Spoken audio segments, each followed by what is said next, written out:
Hey there, welcome back to our new video. In this video, we will learn how to create our shell scripting environment in a Linux based operating system.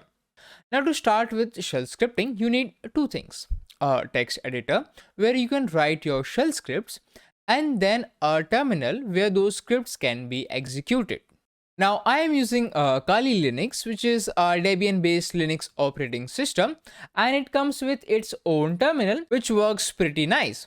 Now, in this video, I won't be using Linux default text editor. Rather, I would be using Visual Studio Code, which is a better alternative to text editor as it comes with some good syntax highlighting support and is used by many other professionals from the industry. Of course, you are free to use any text editor or terminal you like. They will all work just fine. Now, by default, VS Code doesn't come pre-installed in our Linux-based operating system, so we have to go out and manually install it from the terminal. Now, the installation process is quite simple. We have to just pass few commands.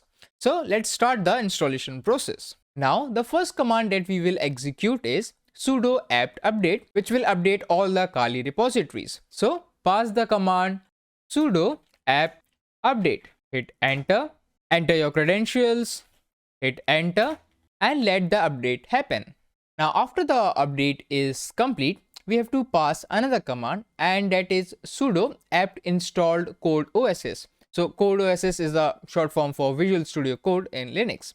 So pass the command sudo apt install code -oss.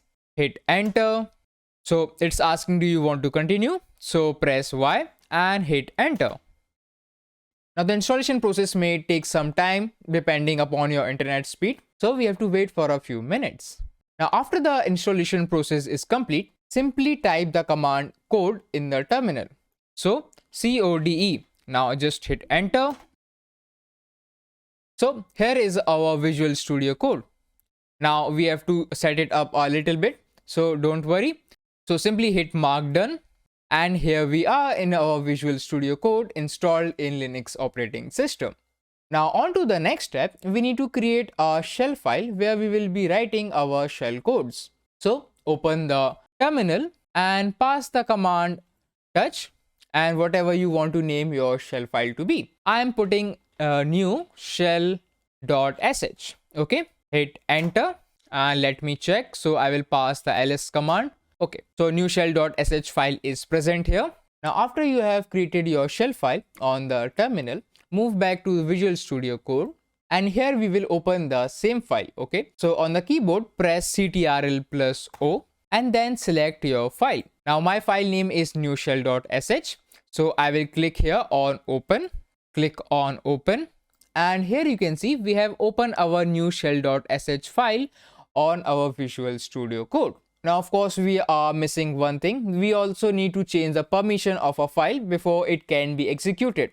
But that I am leaving on to the next video. So that's it for the video, guys. I hope you are enjoying our video. And if you're finding our video useful, please hit that like and subscribe button as it keeps us motivated and help us in making new videos for you guys for free. So that's it from my side.